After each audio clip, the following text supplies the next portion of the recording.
Hello, everyone, and welcome back. This is Disgruntled Elk, and we're going to go through part two. That's rounds 6, 7, 8, and maybe more of the showcase challenge. So this is the Urza Saga build, 4 of them in there, card suite. To no one's surprise now that it's been decimating formats. But unlike most of the time, we can actually put it in our deck, theoretically. So, good news is that we won the die roll, and we are in round 6. The bad news is I missed recording game 1, just because I'm getting into the workflow, and so we're going to just do the replay. So, we're not totally sure what's going on, but let's go ahead and start. Okay, so, perfect. Alright, so I notice opponent also has an 80 card deck, so looks like we are likely the mirror match. Look at our hand, and I decide to keep. We have 4 different turn 1 plays. Opponent plays Mom. Tick up the vial, of course. We get to Swords this Mother of Runes. Easy line. The good news is we also get to put this Mom into play off of the Aether Vial. Bad news, of course, Thalia is just a terrible card. So they put Thalia in, put this Aether Vial in. So if we draw lands, any point in the next few turns, we're going to be in good shape because we'll get a second Aether Vial into play. Still not drawing lands, which is not great. But we can still hit a land. We can put the Stoneforge into play. We can Cauldron. Okay, well, that's not great. All right, well, let's put the Stoneforge into play since we don't want to tax our mana any more than they already are. We grab the Cauldron because that puts us in great shape. And we continue to not draw lands. So, let's see what happens. Okay, we got the Mom. I think opponent's considering just porting us, which I think is a really good line because it's clear we have literally no spells that we can cast. They realize that they aren't really good attacks. I can take a hit of 2, that's fine. I don't want to risk my mom getting swords. And they just choose to port. Oh my god, second land. What are we going to do? So unfortunately it is 5 draw steps in, or I guess 4 draw steps because we grabbed the Cauldron out of our deck. But, at least it is a basic too, so we've got a shot.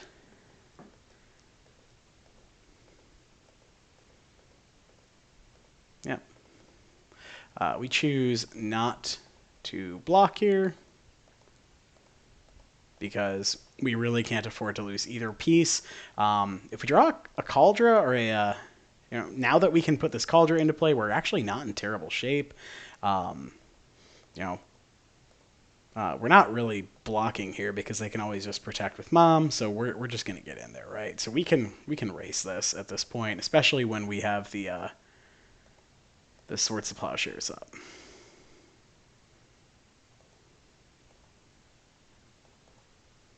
Okay, I know sometimes this game lags. I'm not as familiar with the replay client, so luckily we'll get to go back to the old OBS recording here in a minute.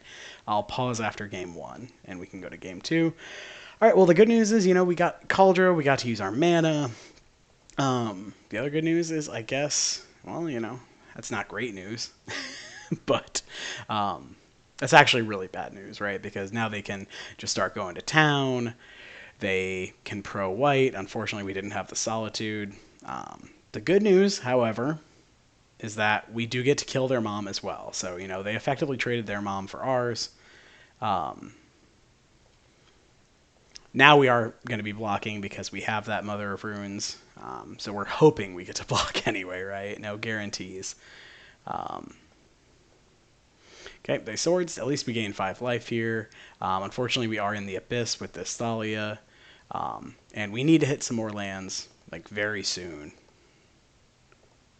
Otherwise, we're just going to run out of permanents and we're going to die very quickly.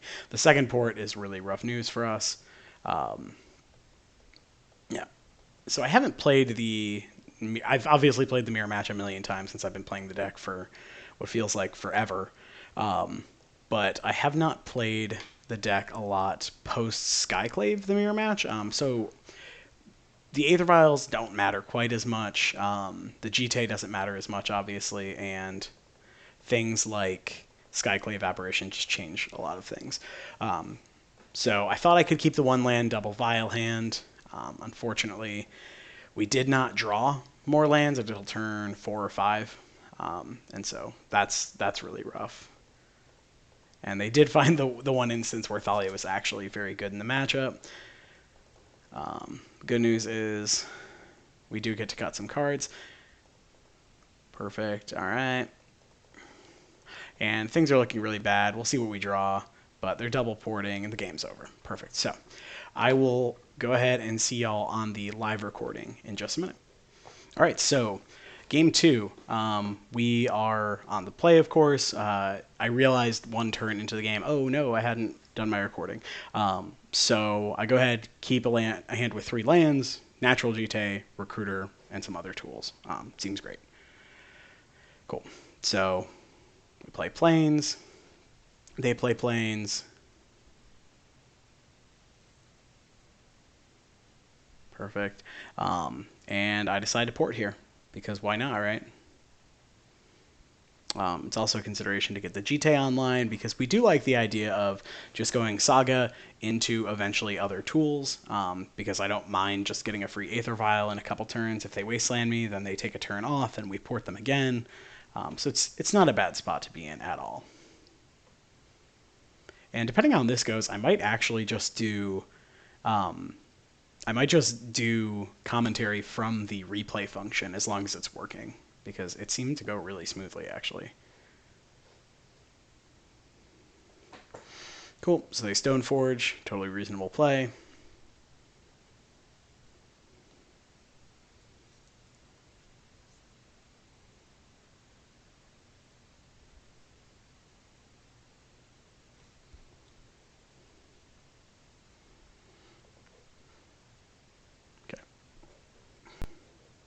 So they ended up getting Umezawa's Jite, which, not excited to see that, but all the equipment's pretty good.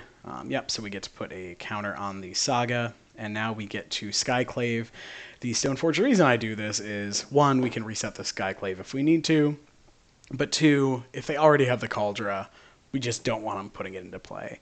And I personally think Cauldra is better in the matchup than Jite, just because it's so much harder to answer.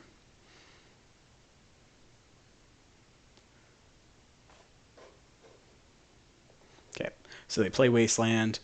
They probably target the Saga here because they don't want us getting free cards, which is a reasonable stance to take, and then they play the Umezawa's Jite that we know about. Now, I feel like the correct play here is not the one I take, but we'll see what I do.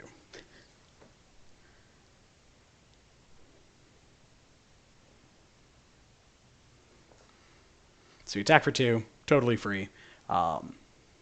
And I like just Flicker Wisping out the Skyclave to get rid of the Jite, because we're probably going to need to do that anyway. Instead, I decide to play Retrofitter Foundry.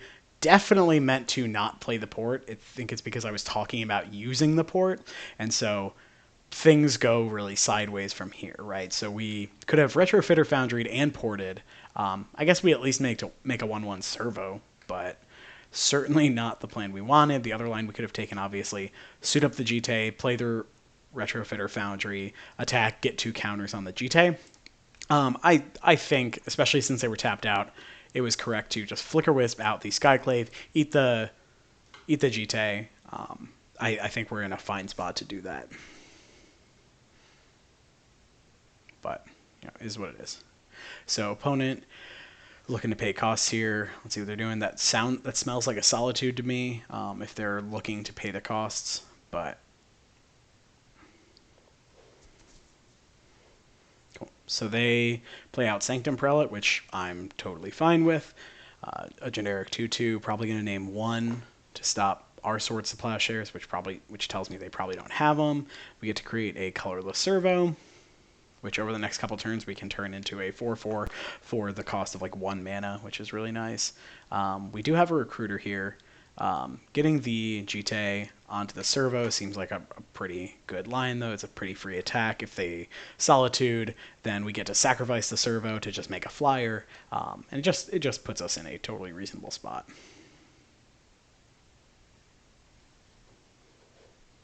Yep. So of course they Solitude, pretty Pretty simple line here. The other thing we could have considered doing is equipping the Jite and blocking and then sacking, but I don't think that's the line we want.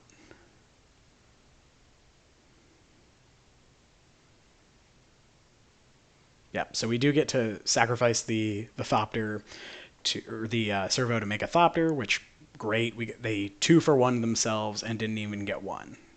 They stopped a Jite activation, which of course is relevant, but we did play with understanding that we could also stop a Jite activation here, so we get to pitch the, I think, Recruiter, because we have multiple Recruiters, and Flicker Wisp is the unique effect here.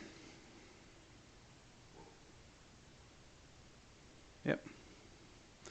Get you out of here.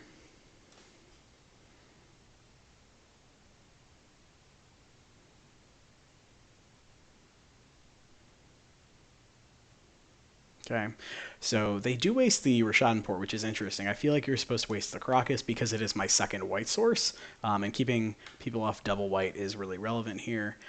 It's nice that we get to put this Jite on a Thopter, because now if they use a removal spell on the creature that has the Jite, then we also get to just turn it into a 4/4. Cool, so we actually just straight up got to get 2 counters on the Jite. This Retrofitter Foundry has done like totally reasonable work this game. Council's Judgment. And I'm not totally sure what I want to do here. I think I just let them pick, but I do decide to go ahead and make a 4/4 because a 4/4, especially if they kill the Jite, is just going to be much better than anything on the field. Okay, so of course they vote for the Jite. We give up 4 life here, but it does price them into choosing the Jite, right? Because if we use the counters, then they might pick the Retrofitter Foundry. And I think the Retrofitter Foundry is actually going to do some good work for us here. Because, now we're attacking for 6. We get to put this Aether Vial into play, which, could be relevant. It's also possible that I was just supposed to make another 1/1, but I think the way the game is playing out, the vial is going to be useful here at some point. Like 3 turns down the road, it'll generate a bunch of mana. We might pick up a Mom or a 2-drop. Cool. So they do get to kill the Construct with the Flicker Wisp, but honestly, that's not too bad. We do really want to see a land here, of course, but we'll see what happens. Yep, take up the vial, always. So we're kind of in not a great spot here. So we attack, because if they want to trade, we're pretty happy to do that. We're not blocking anyway.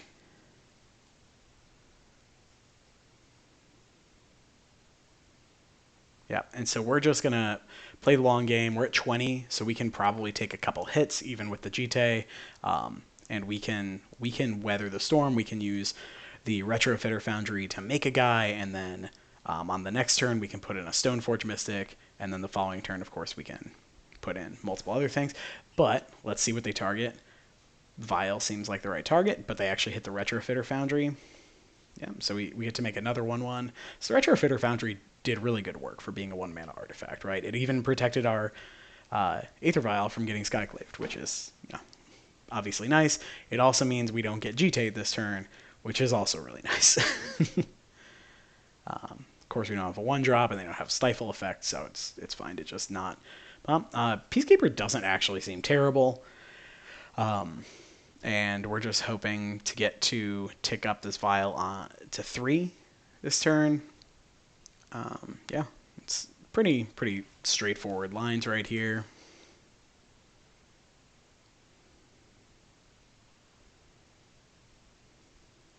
Okay, 2 mana. Let's go ahead.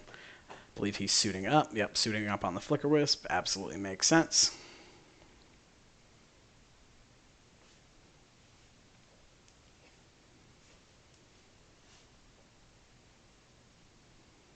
Okay, yeah. So the question is, what do they actually plink here? I like putting in the Stoneforge because that means they have to use both counters. Otherwise, we get to put a Cauldron into play, which is not really where they want to be, I would assume. I know it's not where I would want to be. which, so it means our Skyclave gets to live another turn. It means we get our Vial up to 3, which likely carries us this game, even if they get rid of it like the next turn, right? So they have to use both counters of the Jite on the Stoneforge Mystic here. They're kind of priced into it, especially once we reveal the Cauldron. And tick it up. Cool, and we got a Skyclave Apparition. So unfortunately no attacks because we still haven't drawn lands, but we have had very good draws, so not going to complain too much. I think this Vial's actually going to stick on 3 for a few turns. Usually I like ticking it up to 5, just right up the ramp, but because we don't even have the 3rd land to put the Yorion into our hand, it's kind of a different story. Yep. So there are a lot of different lines I could take here, obviously, but let's see what I do. So I'm tempted to either Skyclave Apparition, the Flicker Wisp, or the Umezawa's Jite, or we can Flicker Wisp out the Jite and block the Flicker Wisp, right? So those are the options. I just take the safe line at this point. Let's just go ahead and eat the Jite, right? Like very clean, very simple. We need to get that thing off the board. Yeah.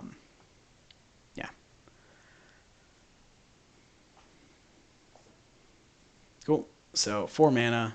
We've got Walking Ballista, which straight out of the XJ Cloud list. Totally respect it. It's a reasonable card. It's fine here, but it's not what I would call excellent. We're just going to leave this on 3, of course, as I discussed. Yeah, and we drew a land, which is great news. I like casting the Flicker Wisp, targeting the Walking Ballista here, because then they have to use the counters, right? And then we also have a Flicker Wisp or a Recruiter for something else if, like out of the Vial. So it really forces some uncomfortable action on my opponent's side of things.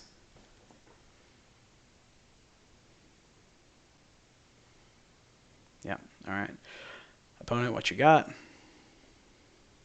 So pretty sure you're just supposed to kill the Flicker Wisp and the Servo here. And you kill the Flicker Wisp first, of course, because then if I have another Flicker Wisp, then you don't get blown out because you can kill it again in response.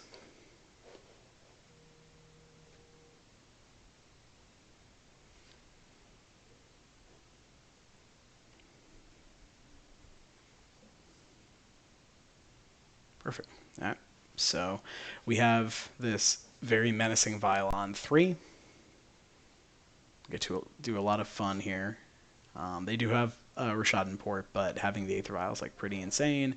If they go to, yeah, Spirit of Labyrinth, I think I still have some in my deck too at this point, but it's just not my favorite thing in the world. I'm pretty sure we brought in Containment Priest, Surgical Extraction just because it's better than Thalia, and the Peacekeeper because all those cards are probably better than Thalia. So we I believe, just cut 3 Thalias. I kept the Spirit of Labyrinths in only because they likely have the Palace Jailer, potentially, and they definitely have Sword of Fire and Ice. So it's potentially much better, right?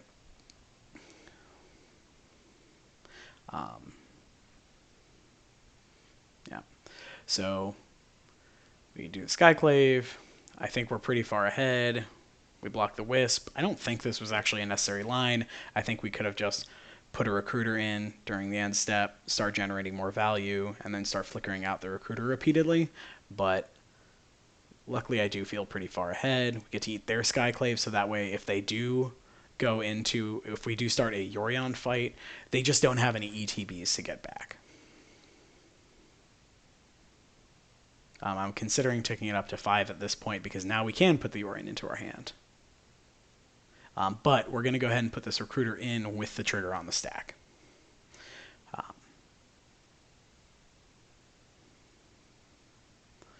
this point, what do you get? Solitude's looking pretty rad here. Flicker Wisp, of course, is always great, especially since they're tapped out. They haven't signaled that they have Solitude in their hand, so I'm pretty happy to either put Yorion into my hand or Flicker Wisp. Because the Vial will be going up to 5 next turn anyway, we don't need to put the Yorion into our hand this turn. We can just pretty safely play the Flicker Wisp, blink the Recruiter, and have a grand old time.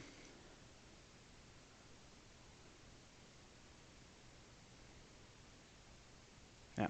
It was also reasonable to hit the illusion here, but I think just getting a Solitude when we're about to tick our vial up to 5 and potentially have 5 mana is just much, much stronger, of course. Once that vial gets to 5 and you can start getting Solitudes, it's a very different ball game. But right now they're only at 9, we're only at 11, but we have 5 creatures in play as well. We have a Yorion looming next turn. We have Vial advantage. There's just a lot going right this game that did not go right last game. We did stumble on lands both games, but we did keep a 3-lander this game instead of a 1-lander. So, pretty big edge there. Court of Grace, it's a card that you can play. I don't think it's very good. It does incentivize me to keep the spirits in even more because it shuts off their monarchy. And unfortunately, they actually have the Spirit of Labyrinth here, so they don't actually even get to draw a card. But yeah.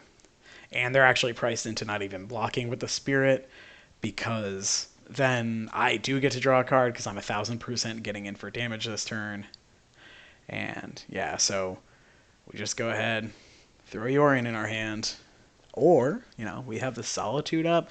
We have a lot of really good lines here. And because we can file it in, of course, we don't need to worry about anything. Yeah.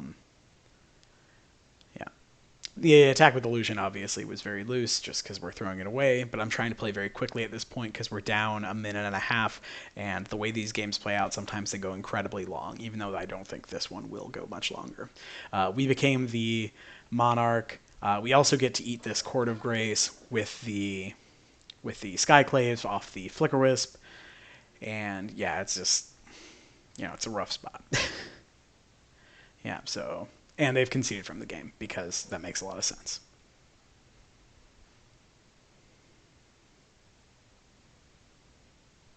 And I'll see you in Game 3.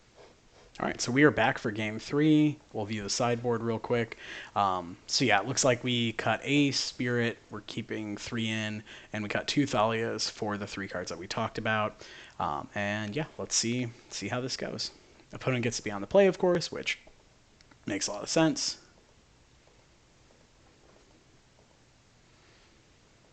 Cool. So we mulligan. First hand was just not super reasonable. The Thalia is probably going to get pitched to an eventual recruiter, but like any good Death and Taxes player, I draw the Aether Vial on turn 1 when we're on the draw, because that's just the best time to draw it. It's not close. So why would you, not just put it on top of your deck? Yep, so they play Plains, pass back. We play a Plains and play the Retrofitter Foundry, because, all right, this game is going to go long, might as well start generating some value off this Retrofitter Foundry. It is funny, because I think in this whole league, this whole showcase, we actually draw Retrofitter Foundry more than we draw Urza Saga, it feels like. They kill the Vial, which makes sense. We play a Recruiter. We get a Stoneforge, because now that means next turn we can double spell, or we can Stoneforge plus Retrofitter, make a 2 or make a 1/1. It just sets us up to use our mana really effectively. Opponent's thinking about what they're going to do. And I am glad the Death and Taxes mirror has turned into more than who has Mother, who has GT, and then a subgame of do you revoke the right things, because I think those games were just a lot less interesting. Okay, so Flickerwisp.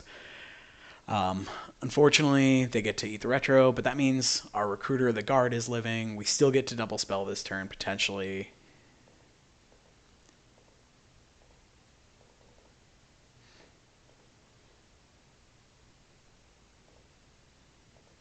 Okay, so we're just playing out our basics, right? We just want to develop our mana. We're going to play out this Thalia, so that way they cannot Swords to Plowshares if we do it. That's why we sequence specifically this way. And at this point, we actually grab the GT, because I think Stoneforge is very likely to die. But 2, we can play and equip GT in the same turn cycle, and then they have to use another activation on the Skyclave. And then if they don't just have another Skyclave, they have to Flickerwisp it. We can stop that with the GT. Yep, so they recruit up. question is, what do they recruit? This, I think, was the most interesting of the 3 games because both of us drew things. We did things on pretty much every turn of the game. They do have the flyer, which is nice for them. And we do have the 5th land. So we can do a couple different things this turn.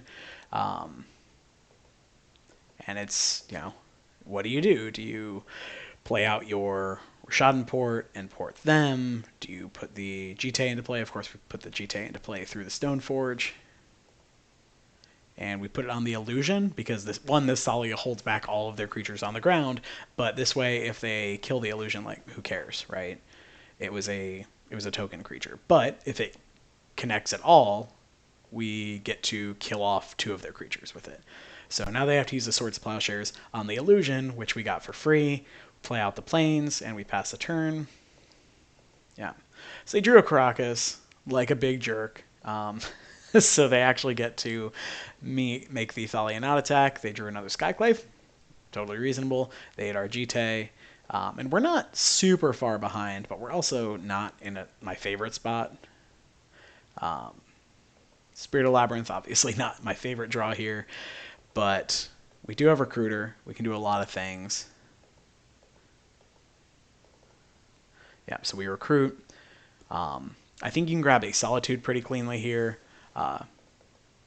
And then we can put the Yorion into our hand. So now we can start casting these Solitudes.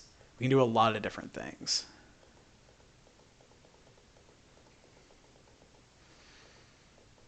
Because we're kind of at a stalemate and we can make sure we don't get GT'd this turn just in case, they happen to have it or they happen to play Stoneforge and a land, or they don't have to play the land now. But if they just use all their mana, they can play and equip Stoneforge. So this is the spot that I'm talking about where Field of Ruin, right? Urza Saga would just be so much better here, right? Because it's a land, we have excess mana, we're gonna generate 2 extra bodies that are colorless, so Malm can't even keep a block from getting through. I get why people played Field of Ruin, but I think we also really didn't explore Urza Saga as a viable option, and I think it very much is one. So we're just gonna throw something under the bus here. Let's see what that is. Okay, so let's see what's going on. What is the opponent what am I gonna block with? So we actually choose to Solitude the Recruiter here. In reality, I feel like we should have either blocked with the Recruiter or the Stoneforge Mystic, right? Because having a second one of those, second Recruiter is nice, but the first one's just so much better. So I think we could have just played the Yorion here, or just played the Solitude this upcoming turn cycle, because it's not like the opponent is going to counterspell it, right? So we also get to put this Aether Vial into play. Yep, Yorion's coming in, and let's see what happens. So we take a pretty interesting line here. We obviously flicker all of our creatures that have ETBs, because that's what you do with Yorion. We want to, double Demonic Tutor plus get, a Steel Shaper's Gift out of the deal.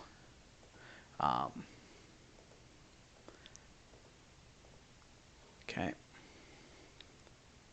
So we're just stacking the triggers right now. I'm just thinking about, all right, what am I going to go get? Nothing crazy. And you can see time ticking away from both players. More so me now. And we're getting to the point where I need to start turning the corner, right? Because down to 6 minutes, that's still enough time to finish this game, but it will be close.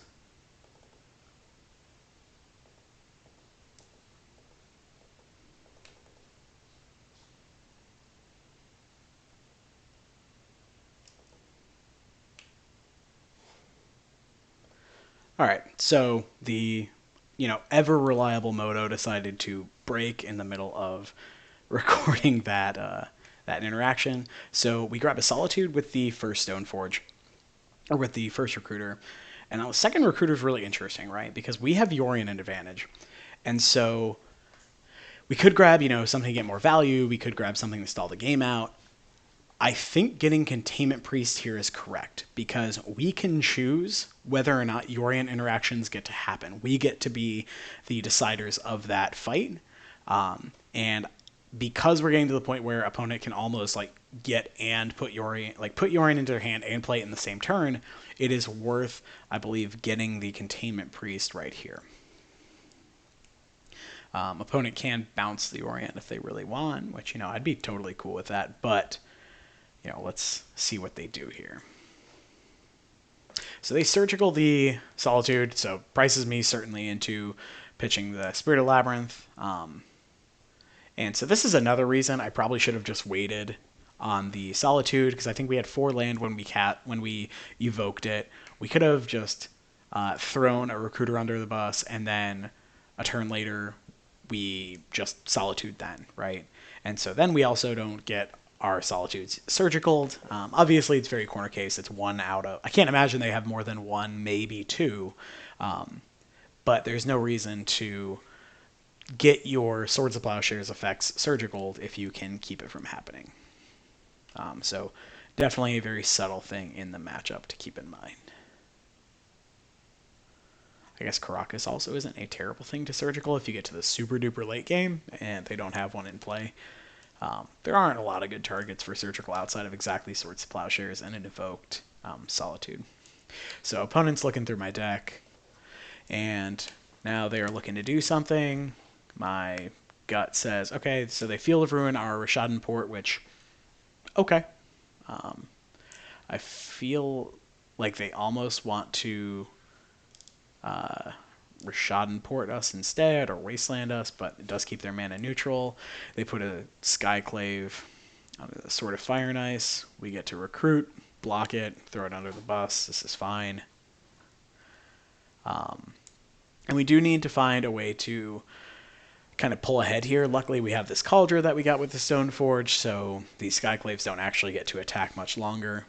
They only have 1 card in hand as well, and they can Yorion, but we can Containment Priest, so they can't really Yorion now that they haven't done it that exact turn, which they didn't have enough mana, so it makes sense that they wouldn't. So opponent ports. This is fine. We're just going to use that mana anyway. Let's put a Cauldron into play. Yep. And then yeah, let's get in there. Yorio! I want them to Caracas me super badly because I want to rebuy this Yorion. Yeah, so we're just going to keep this Containment Priest nice and safe in our hand. And now they can't attack with the Skyclave because we have this indestructible Phyrexian monstrosity. So, they're in a tough spot.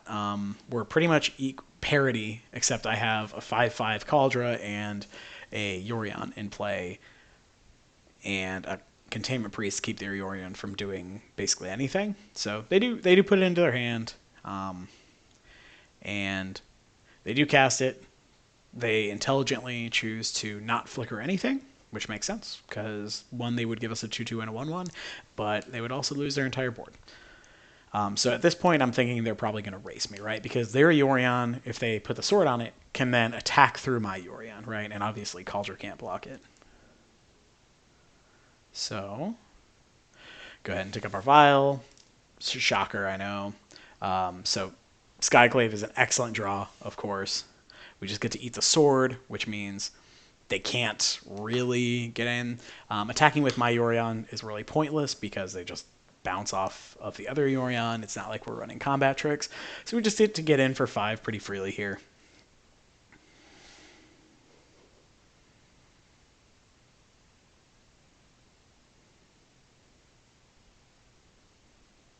Yep, lots of things happening. I love this matchup because there's just so many game actions you get to take. You get to play a lot of Magic, generally. Sometimes the first game happens and you keep a 1-lander greedily and then don't do anything. So yeah, they also have a Cauldron, which, it's not great for us, but we can, We can take the hit here. It puts us to 5. We're far from dead. But, you know, this is fine, honestly, because now we can just hold up our Cauldron. We have the inevitability, especially if we're able to draw something to generate some more value. Okay, there we go. Like, exactly that card. We did have 4 of them in our deck still, but... So we get to freely attack with the Cauldron here, and then rebuy it with the Yorion. We also then get to go get... I forget which equipments are left in my deck at this point. I think the Batterskull is still in there. But we go get a Batterskull, we go get a Solitude, and we get to probably eat... we can eat another Skyclave, which is fun, just because it gives us another body. But yeah, so having the Caracas Yorion advantage is really gross. We also, note, have enough mana to hold up the Containment Priest, even if we play the Yorion. It was a little aggressive because if they have exactly Swords to Plowshares, then this is problematic. But I don't think they have Swords to Plowshares. I think they probably would have used it at some point here. Yeah, so we actually choose to just... Let's just keep the Skyclave around. We can always do it later, but giving them a 3/3 doesn't feel like the best plan. Yep. So we get all 3 of these things back. And yep, let's grab whatever's left in the deck. Should just be the Batterskull, yeah, because they exiled our Jite under that Skyclave. And yeah, like... It is a question of, you could also get a Flicker Wisp here because you do have the Solitude, or the Violon 3, and we do get the Flicker Wisp, and that should pretty much seal things up. Because now we can also flicker in something, and then cast the Containment Priest to just, you know, do the thing. Cool. So, opponent, it puts me to the test here. Really, it's a really heads-up play on their part. I don't remember a lot of plays from this event, but I do remember this. I believe they were Schadenport me right now to force me to Containment Priest, force me to make the right move exactly right now. Otherwise, lose the game, or, you know, probably lose the game. So they take the line they can. Yeah, so they port, I float the white mana. We put the Flicker Wisp in. We go ahead and hit their Yorion, because now they have to bounce the Yorion with the Caracas. Yep. And then we go ahead and put the Containment Priest into play. And so now if they replay their Yorion, they can't actually blink anything. And this coming turn, we can actually suit up the we can put the Batterskull in off the Stoneforge and then equip it onto either Yorion or Cauldron. So if they cast the Yorion, we probably just put it on the Cauldron and win that way. And if they don't cast the Yorion, then, you know, we put it on the Yorion and kill them that way. Or we can put it on a Flicker Wisp, right? Like, we have a lot of lines here. So they do waste the Caracas, totally reasonable. They play out the Aether Vial. This might be too late for the Aether Vial, especially with the Containment Priest. Play Sanctum Prelate, probably name 1, yep, because that's the only thing left. So now I know their exact hand, so I think they're probably actually supposed to at least keep Aether Vial in their hand to make me a little bit scared about a potential, you know, Swords to Plowshares or Solitude. Yep, and we realize, oh, they have no flyers. We can just go ahead, put this the Cauldron on the Flicker Wisp, and bash in with 2 giant flyers and Xaxes our opponent. And that was that round. It was a good one.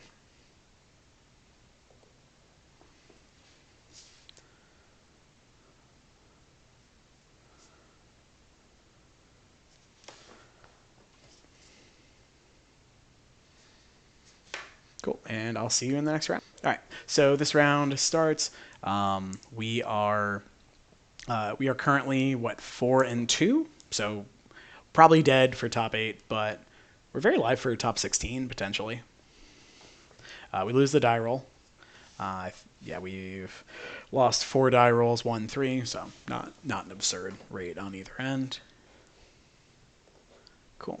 So they play Snow-Covered Forest, Abundant Growth. I think it's very likely they are on Miracles, right? And so we play Plains, pass. This Urza Saga is going to do some work this game. It's going to be great. Cool. So,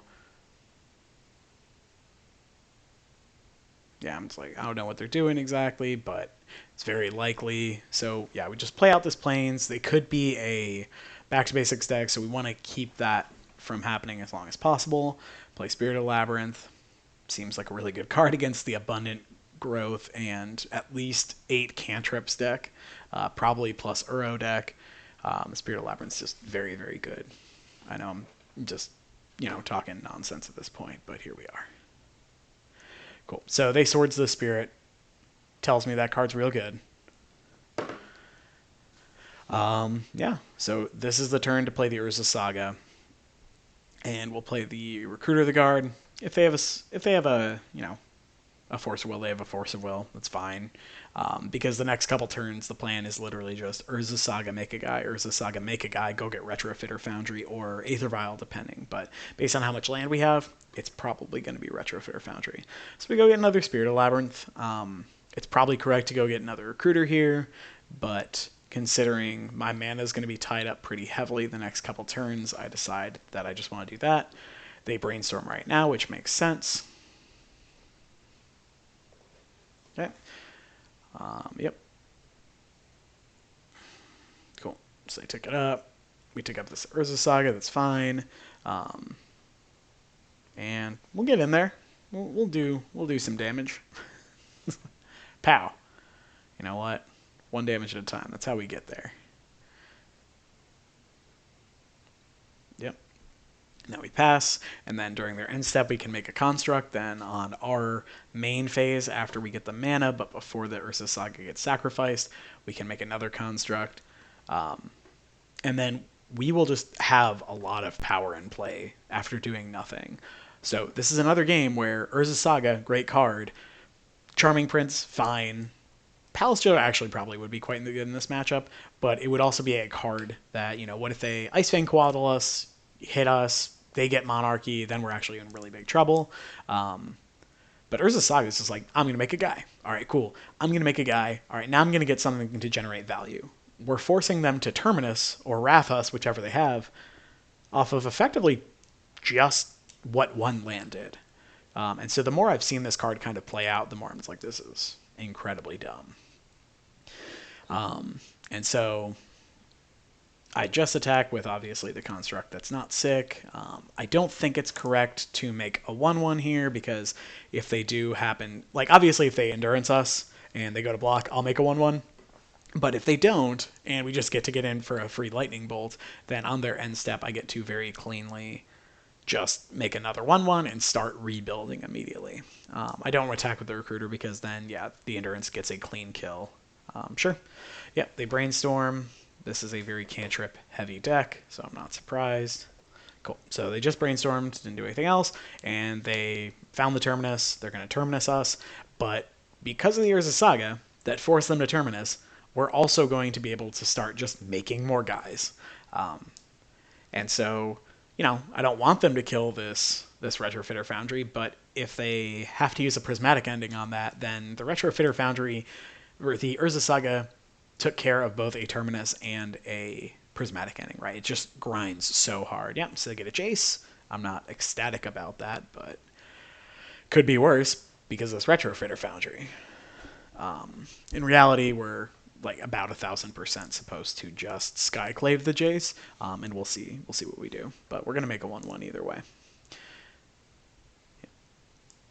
It is nice that even if we don't get to Skyclave the Jace if they force it, well, 1, we have the backup Skyclave now, but 2, we can also Spirit of the Labyrinth so that the Jace doesn't do anything.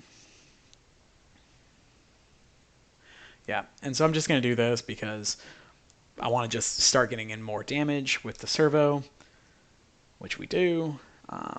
And then we can either start playing out more cards from our hand, or we can start making an army. I decide to Spirit here because one, our clock is now 6 power, so 2 turns if they fetch.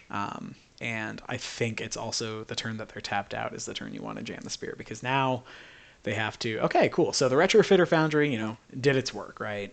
Retrofitter Foundry not only, or the Urza Saga not only made them Wrath, but it also got a Retrofitter Foundry, which got me another at least 1, potentially 2, 3, 4 points of damage off this one servo, or it's just an obscene amount of damage. So we get to pretty freely attack here because, yep, cool. So they have the Swords of Plowshares, which we anticipated. So we just get to Swords of Plowshares this illusion. Yep, they gain 4, which is frustrating, but then they take 4. They had to use another removal spell, and at this point, okay, cool. All right, we've seen 3 Swords of Plowshares, a Prismatic Ending, a Determinus, and we're still pretty far ahead. So I'm pretty happy with where we're at. At this point, we can either play Thalia or put Yorion into our hand. We play Thalia because we want to keep that pressure up, right? So 3 to 4 points of damage is really all you need to effectively pressure your opponent as a control player, specifically like a Bant deck, where you can just, pace out your threats. If you sense weakness and you can kill them in 1 turn, sure, do that, but you don't need to play in the Determinus. And by playing out the Thalia, we also have this Caracas to protect it. So pretty good spot. So next turn, we can attack freely with the 3 power again, and if they play a blocker, we can just Solitude it, because if they play a blocker, then we know they don't have the Force up because they only have 2 cards in hand. So at this point, yeah, we're just play out this Aether Vial. Why not? And so this is what I'm saying. Like, a late game Aether Vial against Bant is actually totally fine, because so if I were to draw another Urza Saga, getting another Aether Vial is totally fine. Even though it's not like the best card to get, it is totally reasonable. Cool. So they found a use for Force Negation. That's good for them. I think there I was actually potentially supposed to float mana off the Caracas, play the second Caracas, and use the other 2 planes to put Yorion into my hand. But it's tough to say exactly. By doing that, we also make sure that Thalia is sticking around. Uro, sure, it's frustrating, it's obnoxious, but they're just not in a spot where they can grind us out. Cool. So they finish their Uro. He goes to the yard. We, draw another land. Awesome. We get to attack for 3, undo that Uro damage. And even if they rebuy the Uro, we can Solitude it. We can Caracas it back to their hand. I think Solituding it is better just because you don't want them to draw a card, gain 3 every turn. It's not really the spot you want. Yeah, so put Yorion into our hand. We can also just Skyclave the Uro, right? Like, we have approximately 1 billion ways to kill an Uro. Ice Fang Coatl, sure. So, this is another reason where it's just Palace Jailer is so medium. Even the decks that are quote-unquote Terminus control decks are still just going to Ice Fang and sometimes get in hits. And then you're just well, this was a fun game of Magic that I'm 1,000% losing right now.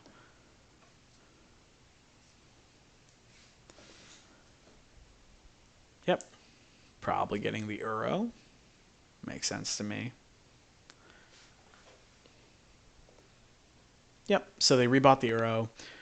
We're resolving the Uro effect. It's fine. They've gained, 6 life at this point? I guess.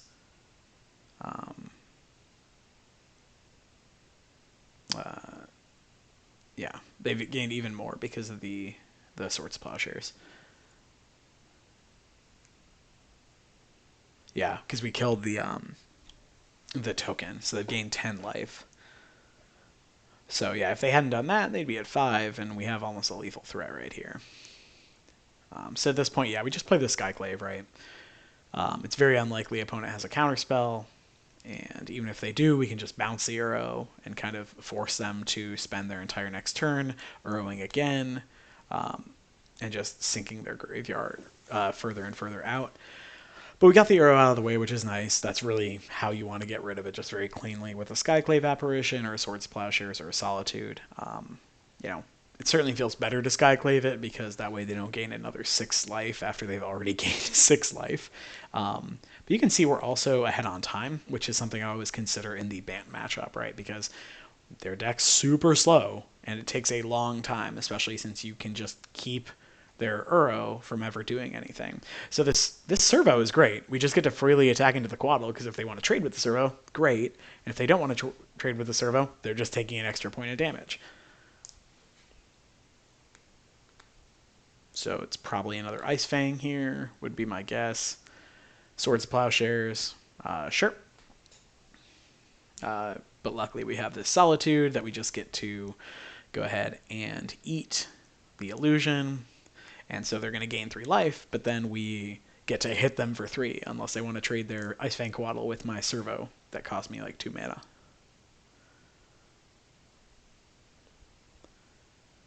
Yeah. Cool, so they take another 3 points here. This servo, I think, has gotten in for like 3 or 4 points of damage. It's been really good.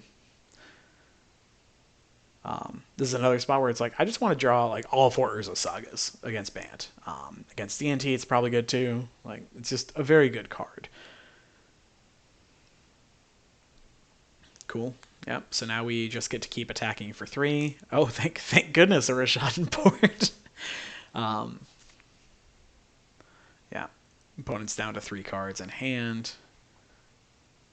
We will play out the Rishadan port and tax them because 1, it hits their clock, but 2, there's no reason not to, right? You know, this means that we can Kaldra and leave up Karakas now with the Thalia tax. Yeah, so we'll hit one of their basics that taps for every color. Because why not? Cool, another Uro. And this is just going to keep grinding out, keep grinding. Yep, so they Uro, they still are on the no attacks, no blocks plan with the Ice Fang, like, because they can't attack, right? Because then I crack back for 6, gain 3. But it's just a super bad spot to be. So yeah, we just get to keep cracking in with this Servo and Thalia. Servo is the little robot that could. Okay, so they finally decided to just trade off, which I feel like they probably have to at a certain point. Because they can't just let it keep hitting them. Yeah, so now we recruit. Let's see what happens. Cool, recruiter resolved. This is great.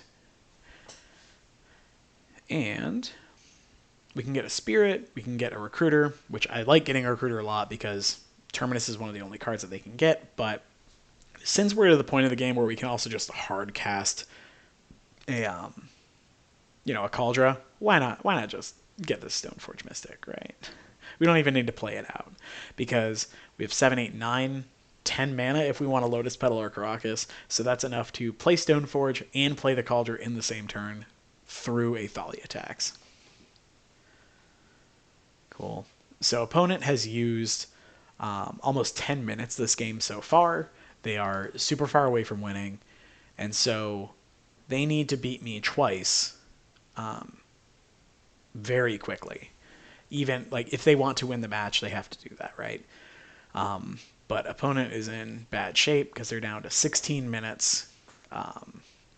Their exile pile, yeah. So we have seen all 4 Swords of Plowshares, I believe, is what I was checking. Cool. He's gonna Uro again. This is fine. It's super obnoxious, right? Like, I'm not excited that they keep getting to do this, but at the same time, could be much, much worse.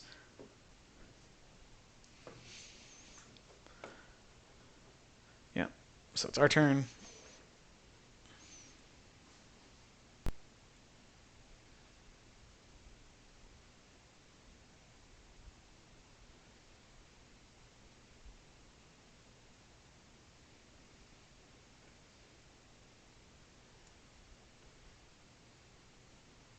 Cool.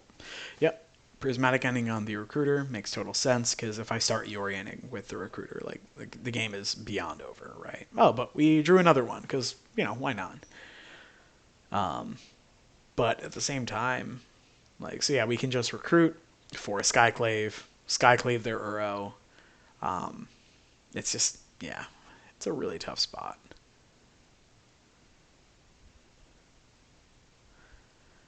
Yep.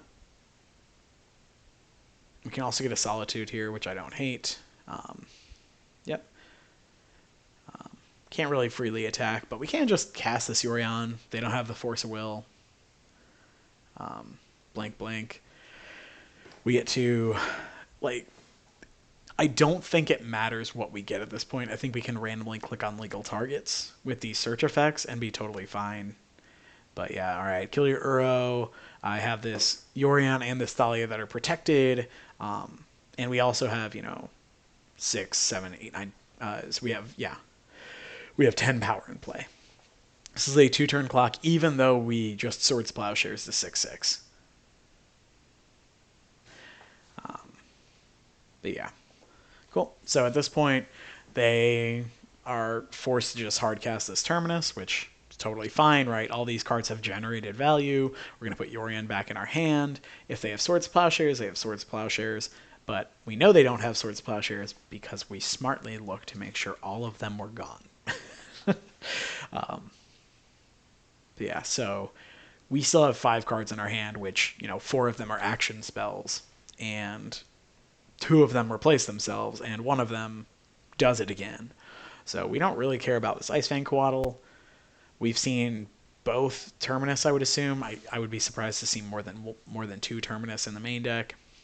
And opponents down to sub 15 minutes in game 1. So yeah, let's play out more cards, right? At this point, it's just let's just go into the meat grinder. Let's keep generating more value. And it's like, what do we even get with this recruiter? There are a lot of choices. I don't hate just getting another recruiter, so that way, if they do something, then they can chain off. Sanctum Prelate's fine, right? All these cards are pretty good. Let's play Spirit of Labyrinth. It means they can't cast spells. Really, it also means if they Uro us, then it's not actually doing much. At this point, I'm just trying to play very quickly to make sure that the game ends soon.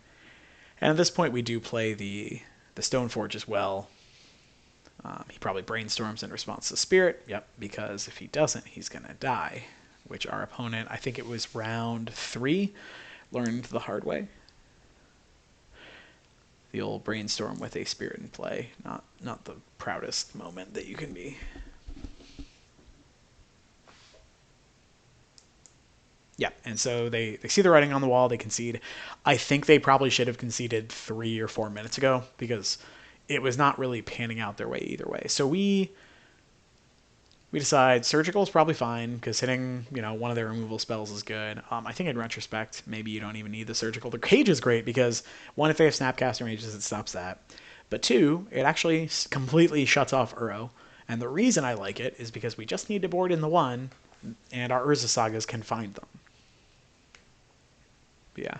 Question is, what do you cut out, right? Because all these cards seem pretty good. After discussing with a couple people, I feel like we can actually probably trim an Aether Vial for a couple of reasons. 1, we have 4 more copies than the usual Death and Taxes because of Urza Saga. But 2, a late Aether Vial is totally fine, and you really want to maximize your density of creatures. You could maybe convince me to cut the GT, but I like having 3 equipment with these Stoneforges in the deck. Got a Flicker Wisp. Instead, it's probably fine. I think Flicker Wisps is really good, so in retrospect, I probably just would have cut a Vial, or maybe even a Swords to Plowshares. But in reality, doesn't matter a whole lot, since we're trimming, 1 out of our 80 cards. We could also probably trim like a Plains, or a Crocus, or a Rashadan Port. So we did actually talk about moving the Aether Vial to the board, but I decided, we'll just keep it. It's fine. Yeah. Oh man. Yeah, so we do end up keeping all the Aether Vials, just the 1 Flicker Wisp out. Which I don't think is probably correct, but it also doesn't make that much of a difference. So we have Urza Saga, Rashadan Port, functional hand, and the game's going to go on forever. Urza Saga, great card. Would play 10 out of 10.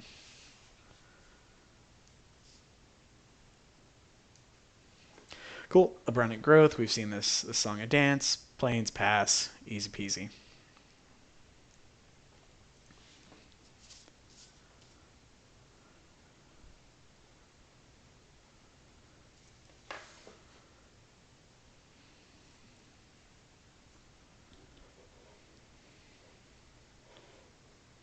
Cool. So they ponder, they play Misty Rainforest. They did not shuffle off the ponder, and we play Rashad Port. We're just gonna play this long, grindy game that they want to play. I'm more than happy to do that. Yeah. So tap down their play or their Rainbow Forest. See what they do. Cool.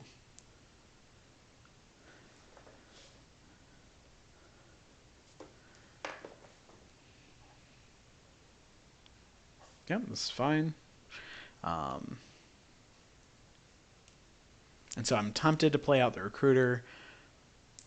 I think it's reasonable to, but once again, I don't think we need to. I think we can just port them again, and then the next turn, make a token, and then be just very happy.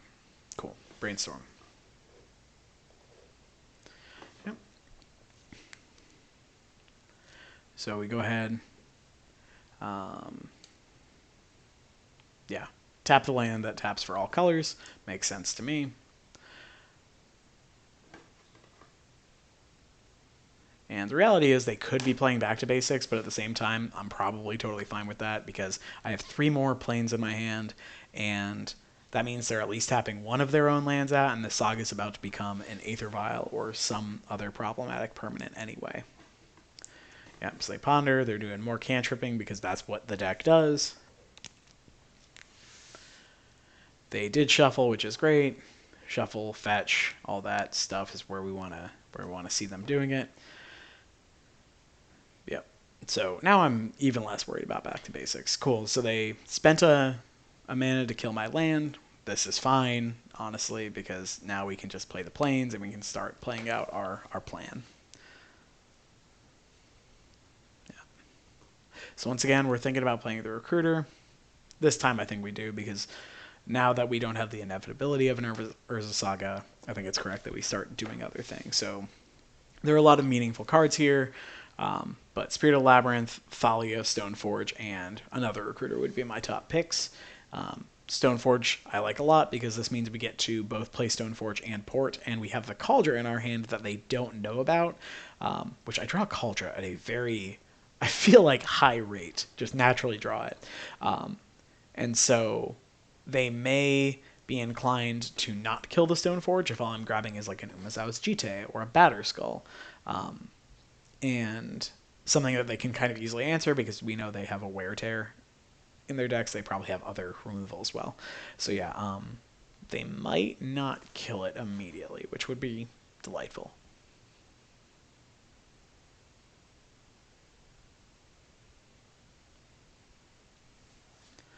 Cool. Ice Fang Coatl. You got it.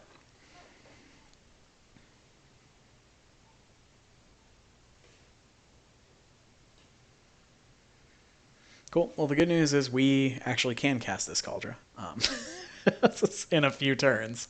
Yeah, so I think it's reasonable to get either one. I think actually Jite was more correct here because it really de-incentivizes them from killing the Stoneforge immediately.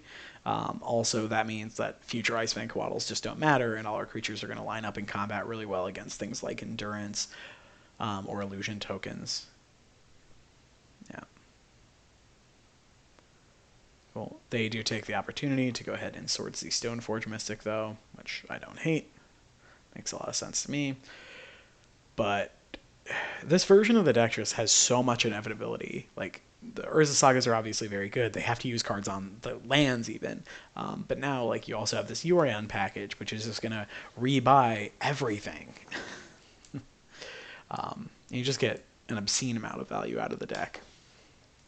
Just naturally as the course of the game goes. And so having, 35 lands in my deck now, who cares when 4 of them can win the game on their own? And we want to get to, 5, 6, 7, 8, 9 mana sometimes. 9's a lot, but if you have some ports in there, it's fine. Yep, so they Urrowed. Um, yeah, feels like a very free attack here, so at least we get to chip in. And then we can just flicker wisp out the recruiter, so if they have, force of will, then this flicker wisp is a 2-for-1, and if they don't have force of will, then this flicker wisp is a 2-for-1, except it also is a body. Yeah, and so now we get to rebuy the recruiter, and this time around, I think, yeah, let's just get another really good card. I'm thinking Skyclave Apparition in case they do play something like a Jace. But getting a recruiter is so good, especially since we're gonna have plenty of mana to go off of, right? Yeah. Tap your stupid land. Your stupid Astrolabe land. Astrolabe was banned. You don't get to play Abundant Growth. That's not how this works.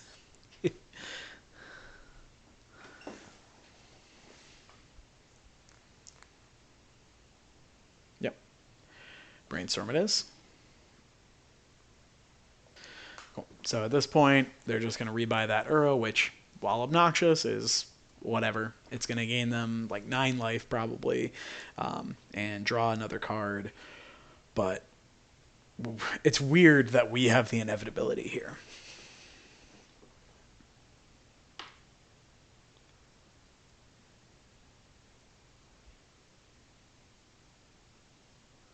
I wish Mangara were playable. But it is so hard to Stone Rain your opponent to death when they do things like Uro. Yep.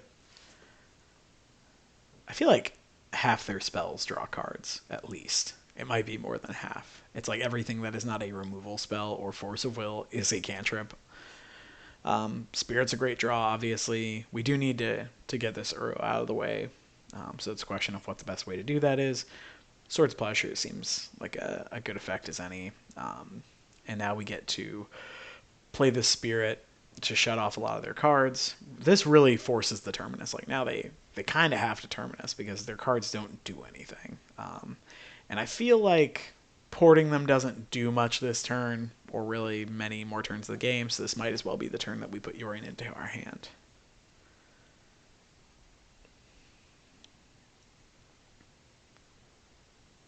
Cool. All right, so it forces the Terminus. Ice Fang down. Yep. Cool. Doesn't matter what order they go in.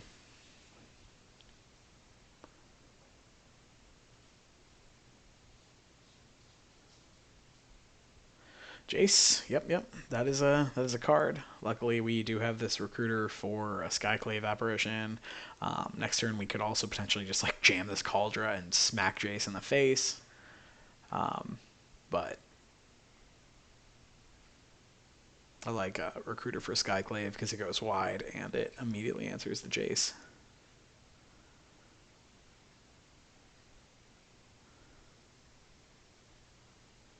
Yep. If they have a Force of Will, they have a Force of Will. We have more plays the next turn. Obviously, this Jace needs to go, right? We can't just let this happen. But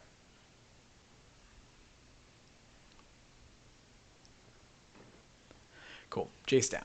Exactly what you want to see.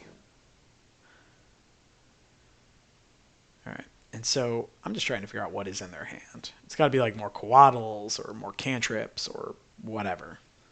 And that was easily the best turn for them to stick the Jace, so that's why they did that.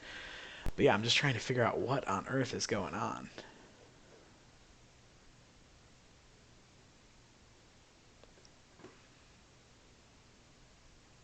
Cool. Opponent doing nothing. Huge fan. 6 mana, draws 7th card, passes the turn. I have no idea what's going on, but I'm getting in there, right? We're attacking for 3. They're on a 9-turn clock.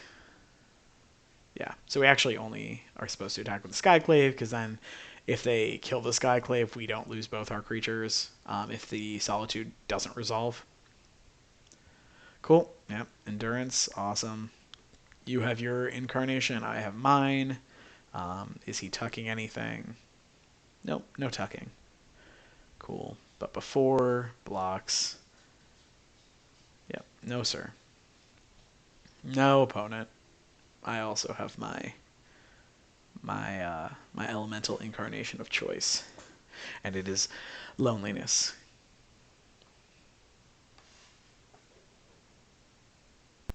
Yeah, so it sticks.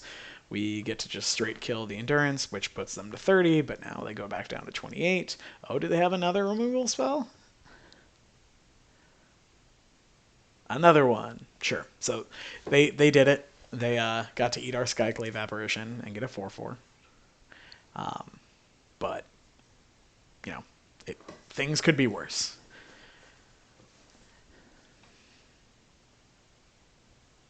And so this turn is likely the turn that we jam this Yorion.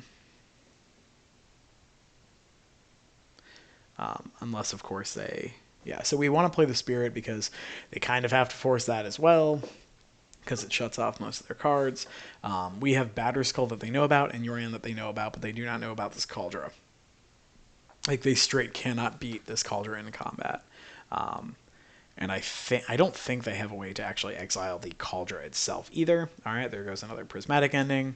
We can't really block here, but we do get to crack back for 4 and gain 3 life. So this is not that bad of a spot, because we're taking 7, we're gaining 3, so it's a 7 life swing both ways. Yeah, let's get in there. And I don't think they have the 3rd endurance, so it's a question, but is it worth it in case they don't? Yeah, so just attack with Solitude seems fine. It gets us that life at least. But yeah, gaining 3 life is actually really relevant here. And we play the Batterskull here because we would rather the Batterskull get countered than the Yorion, for sure. Batterskull means the endurance can't attack, and it means we can trade off with the illusion, which I'm totally fine with because we have plenty of mana to just move the Batterskull.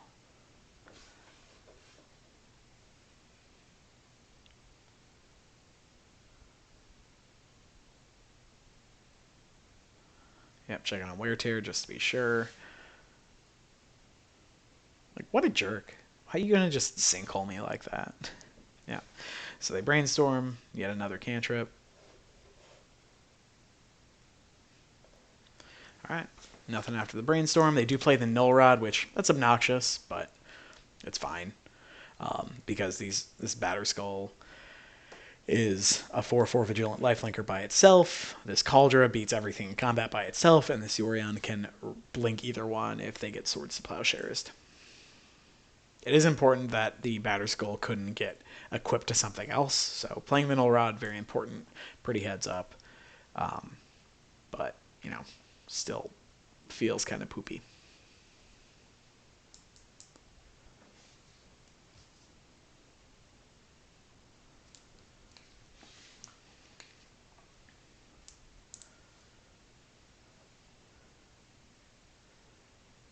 Awesome. So, we keep going, we keep doing the thing.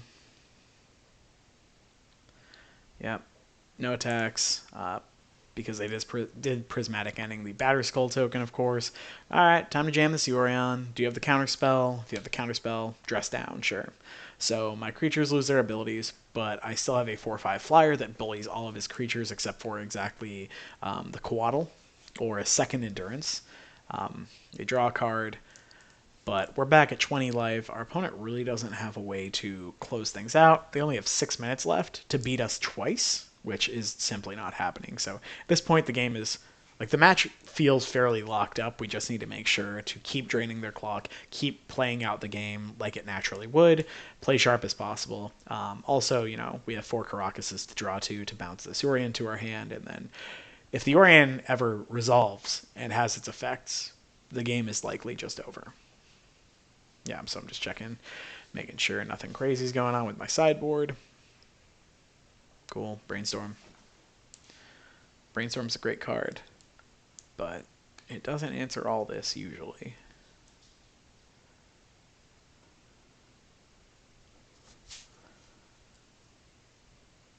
Solitude, clearly not good enough. It clearly needed to be a 4/2. So that way it could trade with every... it could trade with every other elemental incarnation. Yep, so we get to play out this Cauldron with a port activation still up, which is fun. Yep, cool.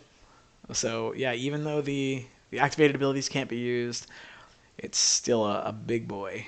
Um, and so we only attack with the Cauldron because if he has a second endurance, which while unlikely, there's no reason to play aggressively into it, especially since we have him on what is a 5-turn clock now, give or take.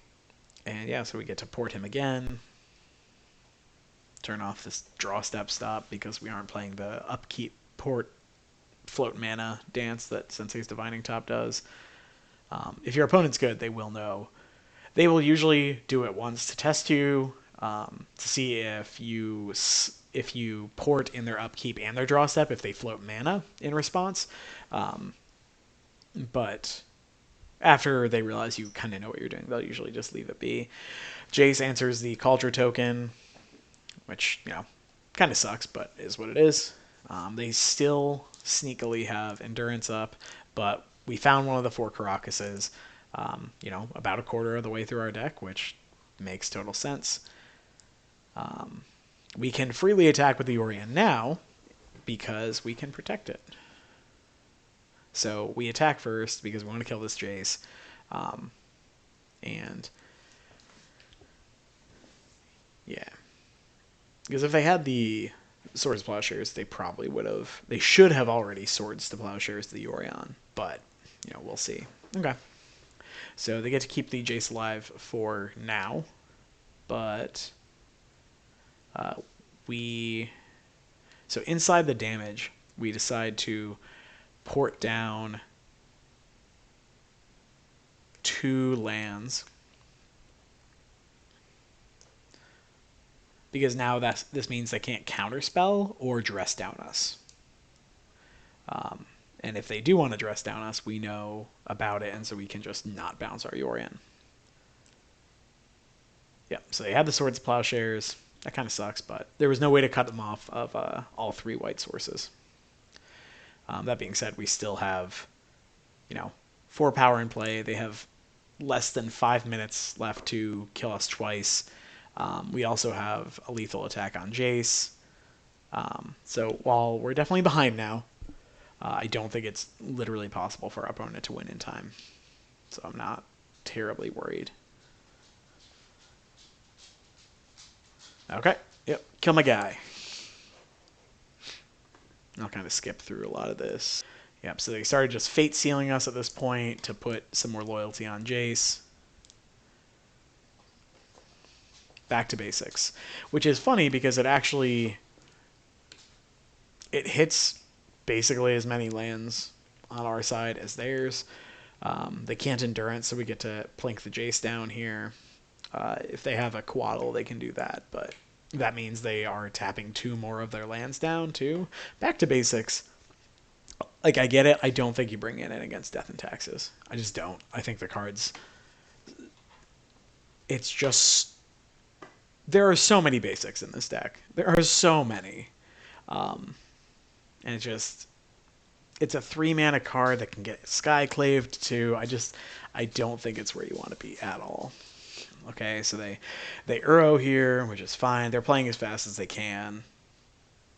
But like we're at almost 30 life.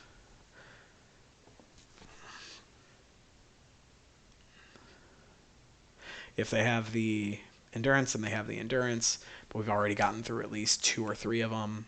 And so okay, Ice Fang Coatl, sure. We trade off here. I go to 30 life. They have to connect like a million times with Uro.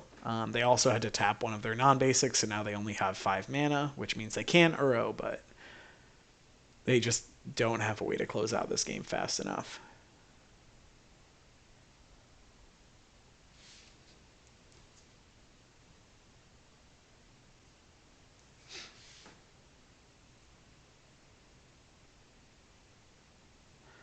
Cool.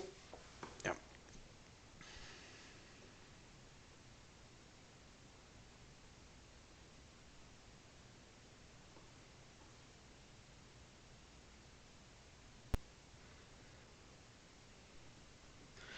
And yeah, they have to attack 5 turns in a row while we also have to draw nothing. They are fate sealing us, so it's totally possible that could happen, but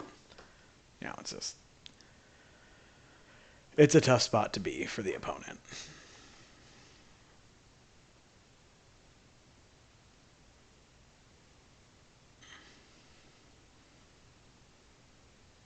Wasteland, sure. Why not?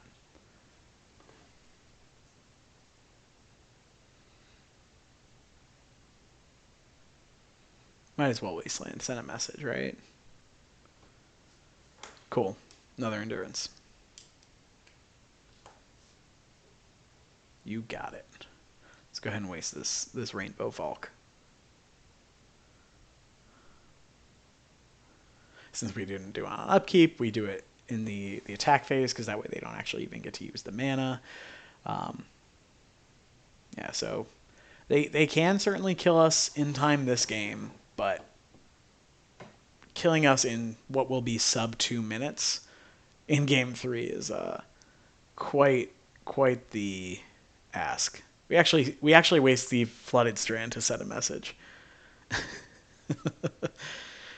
Yeah. All right. Let's play this this sweet Aether Vial that does nothing because 1, we aren't drawing creatures because of Jace tick ups, and 2, the Null Rod. Yep. So they play the Ice Fang. They have 10 power in play, so it's a 2-turn clock now.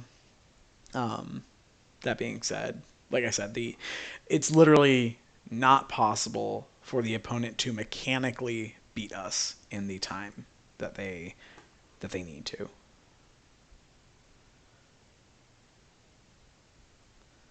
Which is a real price to playing this deck, especially on Moto.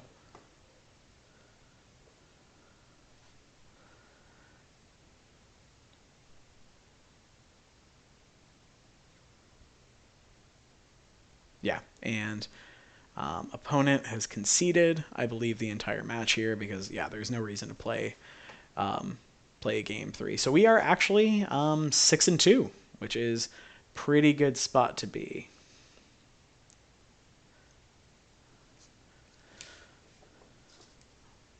Perfect. So I will see y'all in the last round, which is a doozy.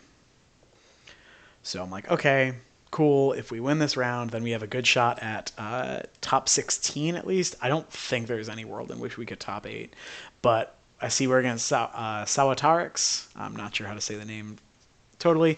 Super nice guy, like his content. Unfortunately, he's on Doomsday, and we lost the die roll like fools. Clearly, we needed to update our Moto Premium account. But yeah, we needed to win that die roll to have a chance. If we actually won the die roll, we had a chance here because we had turn 1 Aether Vial into Spirit of the Labyrinth, which is great news. We also have like Saga to like generate some extra stuff, but yeah, it's a tough spot. And so anyone who knows the Doomsday matchup knows that this is not where you want to be. I think I'd rather play against Doomsday than Elves, but not by like a lot more. I think the matchup's probably like 65 or 70% in their favor, especially pre-board. And if they're on the play, it's even worse because it's like, especially if they like know you're on Death and Taxes, and they're like, do Dark Ritual Doomsday. This was a fun game.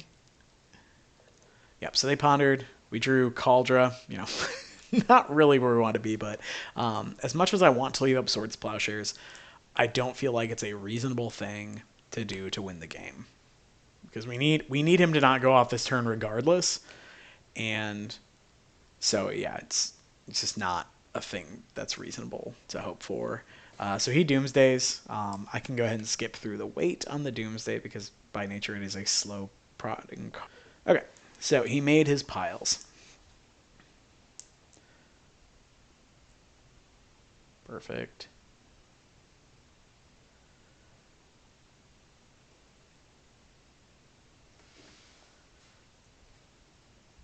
All right. I mean, we have Stoneforge Mystic too, but we're just gonna jam the Spirit of the Labyrinth. If they have days, we're dead. But if we don't, then you know, yeah, cool. So we're 97% dead.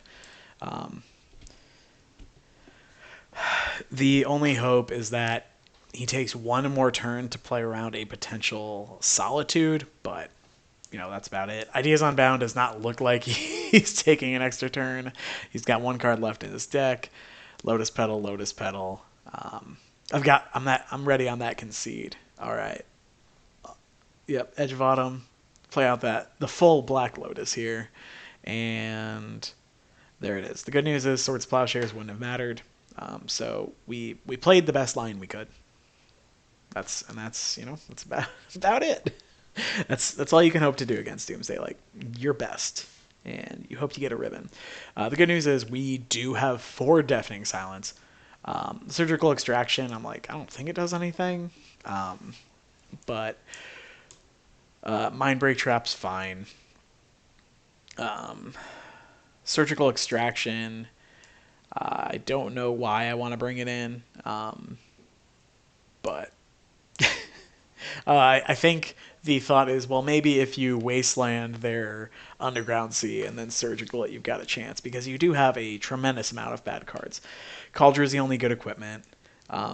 Recruiter's fine, but pretty slow. Skyclave, not very good, so we can absolutely train one of those.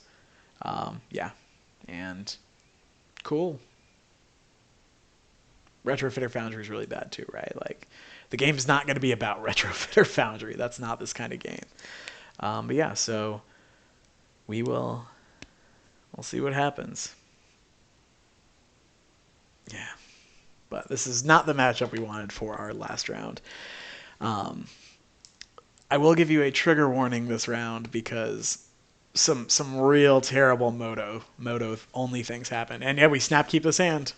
I would keep Plains Deafening Silence as a 2-card hand. That's what I would keep. So the fact that we get 5 bonus cards in this 2-card keep, snapping it off. We have 34 more lands in the deck to draw, but absolutely correct to keep any somewhat functional hand with Deafening Silence. You just keep it. It's not close, especially if you're on the play.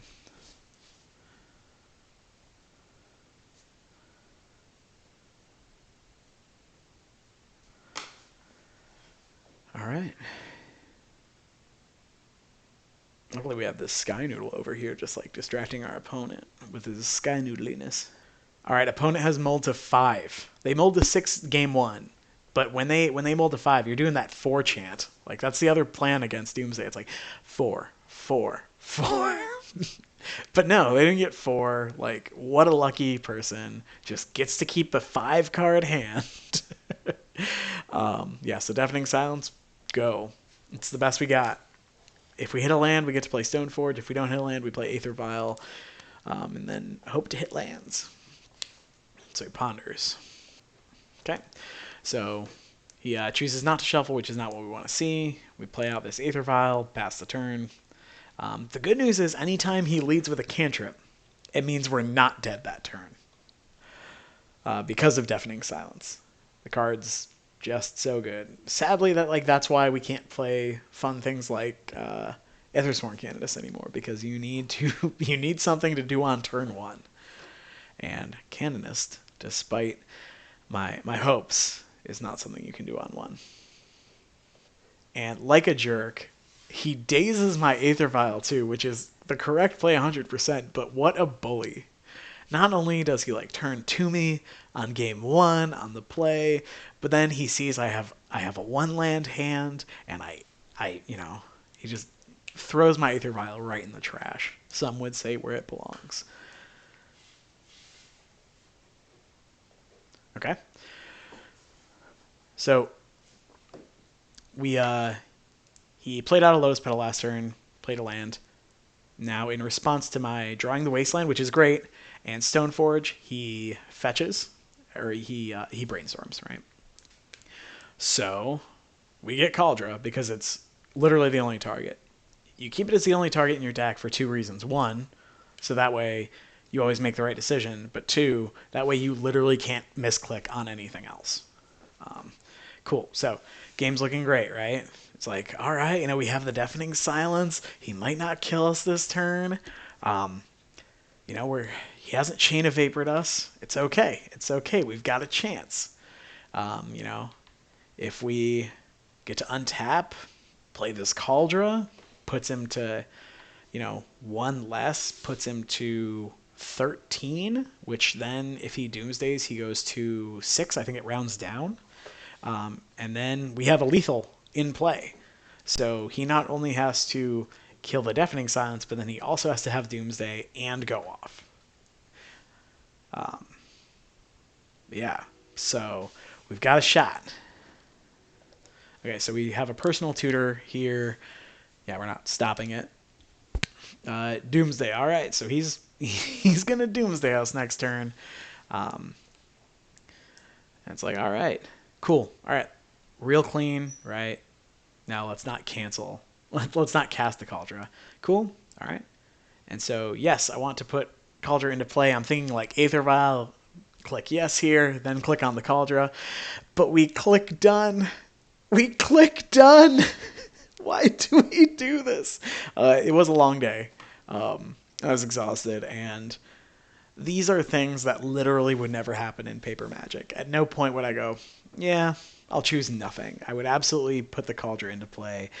And at this point, I'm just so sad, and I actually I said, welp, in chat. So, yeah, we're pretty super dead here, but maybe dreams can happen. All right, so he plays the Valk, uses the Doomsday off the Lotus Petal, and here we go. Okay, so we draw a second Wasteland, and at this point, I'm thinking, all right. My buddy pointed out he definitely played around. He built his pile assuming he would get hit by Cauldron here. Did not assume he would get double Wastelanded, or the way he put it, he didn't assume he would have no lands. And so, if we blow up a land, and then play Mom, we have a reasonable-ish clock, and he might not be able to win at all. We blow up the untapped land to see if he deafening silences, because to see if he chain of vapors the deafening silence. And now we just say, screw it, we're getting in there. Still thinking about if we're gonna wasteland again, but my gut says we have to. Because Kai is not a bad player. Kai knows his stuff, and so that's why I hate playing against him on Doomsday specifically. But yeah, so like you will work off the known information as perfectly as possible, and so you have to bank. If you can't just outright kill him, you have to bank on the unknown information, which right now is you have no lands. You did not know you would have no lands. Yeah, so we get in for 1, put him to 8.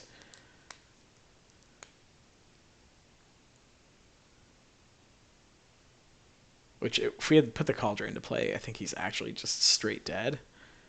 Yeah, so we play the Mom around the days, might as well.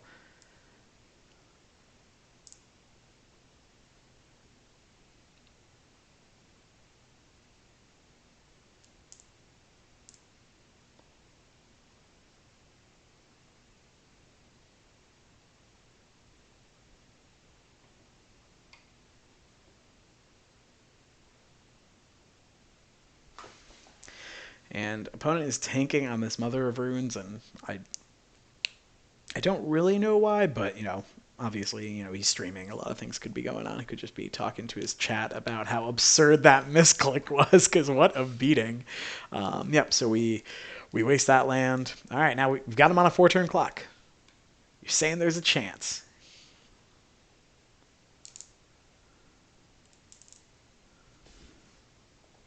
Okay, he preordains. That's his one spell.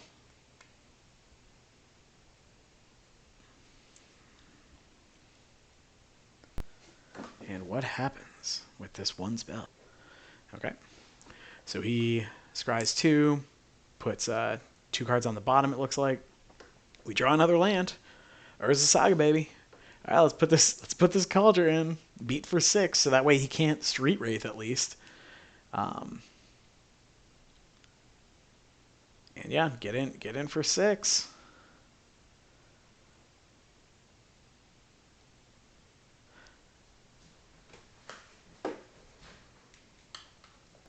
so unfortunately, this is not looking great. We are about to die, I would presume. It should be pretty elementary from here for the opponent.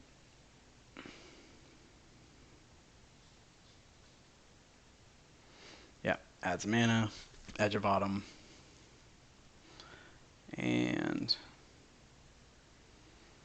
what else we got? Thassa's Oracle. So the good news is it would not have mattered if we had had Solitude.